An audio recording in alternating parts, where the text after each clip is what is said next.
Have you seen this? Because this works perfectly. The heart of the city. Yeah. The heart of the city. You play to win. You go 100%. Josh Hart does it again. I know I can score. Hart, corner three, puts it in. And a superb performance from Josh Hart.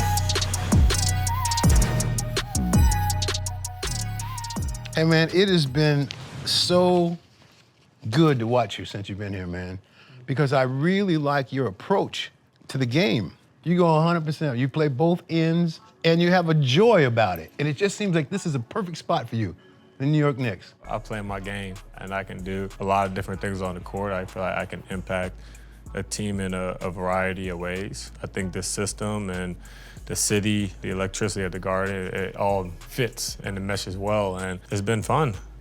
Since I've been here, there's no complaints. I read somewhere where they said that you were too competitive. My reaction to that is, that's impossible, unless you're a loser. Yeah. I mean, you play to win. You play to win. So there's no such thing as too competitive. If there is, I want to play that person.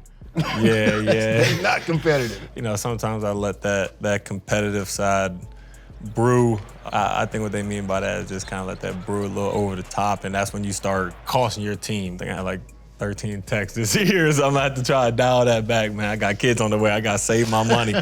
But I'd rather be with someone that's competitive than someone that you gotta continue to get hype, to get ready, to do those kind of things. So if you got a junkyard dog, you let him go. You don't want to keep him in the cage all day. It's perfect. It's not only perfect for the fans here, because that's what New Yorkers love, but also for your coach. He's the same way. He's that same blue collar coming to work hard every day. Yeah, and it starts with him. Obviously, he's the tip of the pyramid, and then it goes down. That's who he is. That's who he wants us to be, and fortunately for me, that's kind of who I am also. So we get energy from him, and then I try to get that energy, and I try to pass it down to the next guy, and the next guy, and the next guy. So it definitely helps when you have the city like this, but also, you know, the head coach. I saw a quote that you had, because you're also one of the few players that play both ends of the court.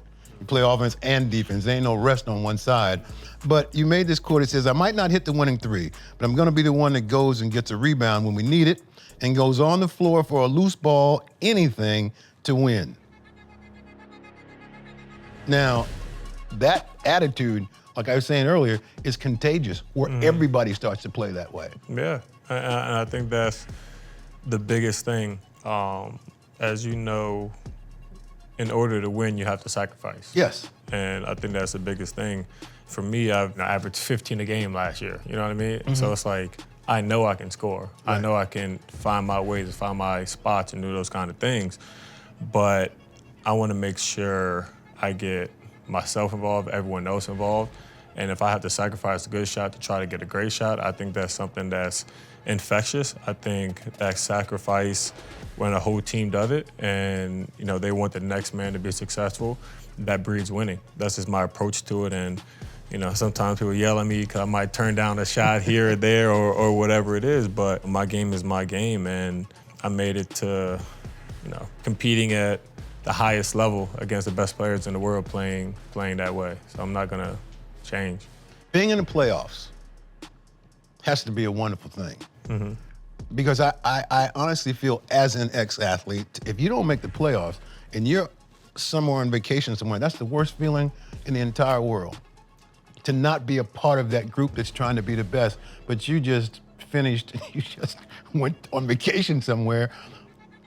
I think those kind of things keep you, it makes you hunger more and more to be involved in that playoff. Yeah, it does. I mean, this is my first playoffs in 6-year career so far. There was times last summer I would really watch the playoffs, and I get to May, June, I'm sitting there watching it. I'm like, damn, hold on, I play against these dudes. I suit up against these dudes. Like, I'm one of these players. Sometimes you just forget because you're just not playing for so long. The last couple years I've ended the season. I haven't played the last 5-10 games of the season due to injuries or whatever, but that's a long time from March to October to not play a game. That's something that I don't want, that I never want, and kind of getting a taste of the playoffs now is just going to continue to fuel me to not be in those situations.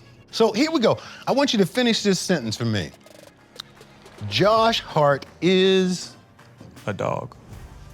Ooh. Explain that.